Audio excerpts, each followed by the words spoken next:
So this is a video to talk mostly about the research I've done regarding starseeds.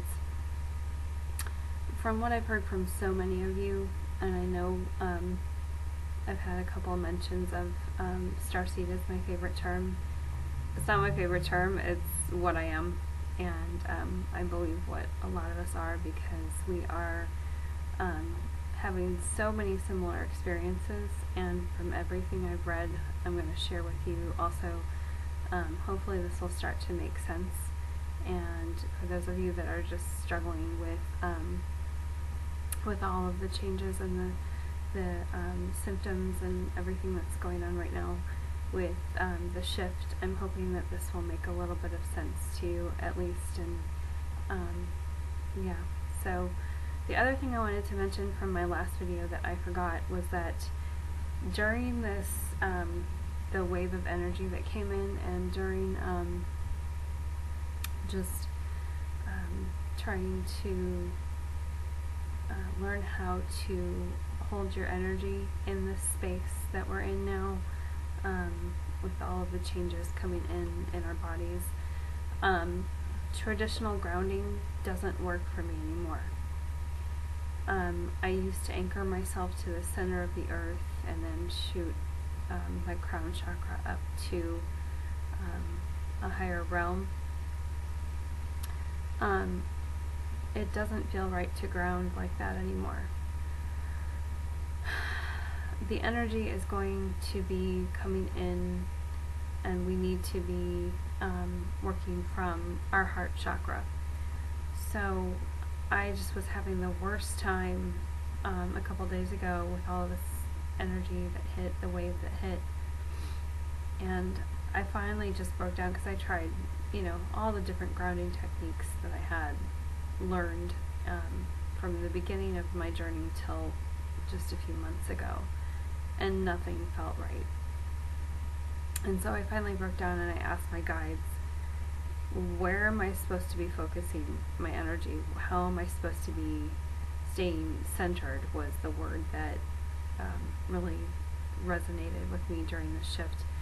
And they said, your heart chakra. I was like, oh, well, duh, that's where we're going, that's where we're headed, that's what we're supposed to be working from. So the only thing that really has made sense and that has helped me in this time is also really something that we're supposed to be focusing on in our meditations, that's been helping me to phase as well, is really just coming back to center, bringing your energy, everything back to center, and bringing it here to your heart chakra, kind of condensing everything down and feeling it here in your heart. So yeah, and just if you need to connect to source from that point, that's something that you might want to try too. But just really focusing your energies in your heart chakra, and see if that helps you to kind of calm and focus on where you need to be at the moment. The other thing that I really need to talk about in this video is starseeds and what that means. The more I research, the more I realize what Dero is talking about and how much research he's already done. I had no idea. No idea. So now all of the little terms and lingo and vocabulary that he's using is really starting to make much more sense. And I'd love to find out if the star system I think he's from, if he's really from there. Yeah, it's all interesting. So anyway, this is something that I was flipping through. I made myself get out of my house tonight because I haven't been doing that very much, because I'm always, for work I'm always running around, so my weekends I spend mostly hiding at home and recuperating and sun charging and meditating. But I needed to get out of the house for once tonight, so I went to one of my favorite places that's a couple blocks away, and I walked over there. And as I was sitting there, I'm like, I need to be reading something, I need to be doing something that's gonna keep me centered. And sure enough, I looked up Sirius Starseeds because I'm just starting my research specifically focused on that at the moment, and this is what came up.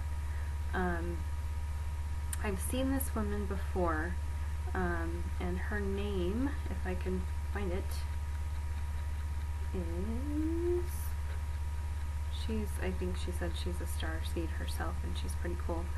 If I can say this right, Jalila Star is Jelaila, Star, last name Starr. I'm sure that's her chosen star name. I don't think that's her her birth name, but anyway. So I will try and link something from what she's done to my favorites or something like that, just so that you guys can all take a look at this. The website, I think, was titled Starseeds, Walk-ins, and Lightworkers, and just kind of gives you a rundown of what the difference is. And what I wanted to read you in the few minutes I have left was just a little excerpt from her description of Starseeds. And it says, "Not everyone on Earth is from Earth," which we know. "There are those who are here from other planets and civilizations and other universes. And though they walk around in human bodies, many have forms that are not human. Many are drawn to animals and other life forms on Earth that in fact closely resemble their true form. For example, some are drawn to dolphins. There's a race of beings called Nomos who live on a planet in the Sirius star system. That would be mine, and I have always been drawn to dolphins and lazy bee. I know we've talked about this. There are other factors indicating a starseed identity. 1, they have an intense sense of loneliness. 2, they feel like they don't belong to their Earth family. 3, they have a fascination with stars and feel as that their home is out there but can't remember where. 4, they begin to question the ways of the Earth at an early age. I know I did.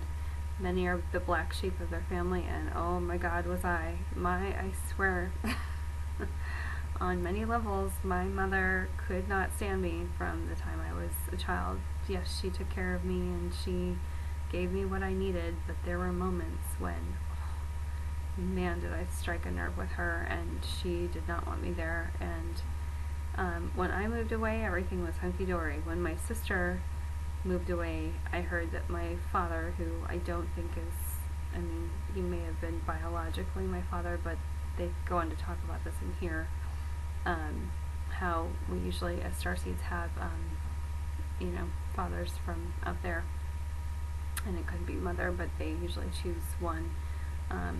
Some people, she said, do have multiple DNA from multiple parents in the star systems, but she said she didn't want to go into that all here. It's pretty complicated. But yeah, so I'll just finish reading. My father was never a father to me in an emotional sense, and I don't know if he could because he's so damaged anyway, but that's besides the point. So yes, they begin to question the ways of the Earth in an early age. I already went over that. They are drawn to metaphysics, seeking answers to why they feel so alone and why they don't seem to fit here on Earth. Boy, have I ever. Researched all of that anyway. Many have an adversarial relationship with the parent of the opposite sex. And that was me. The majority of starseeds have a facial shape of their mother, but the remainder of their physical body is like that of their fathers, or the other way around, depending on which is the real parent, the starseed parent from off-planet. This is done for a reason.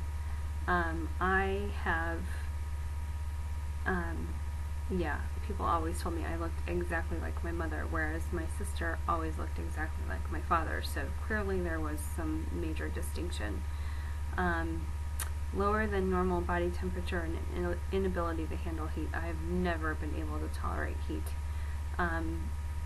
If I'm uncomfortable in a room, I feel like I'm gonna, explode from the heat or just melt or something. It's just something I can't handle. And I will continue this in my next video because this is important. This is what I was mentioning, Ravens Evermore, had kind of done. It was a different list that she had, but this is important. So see you in my next bit.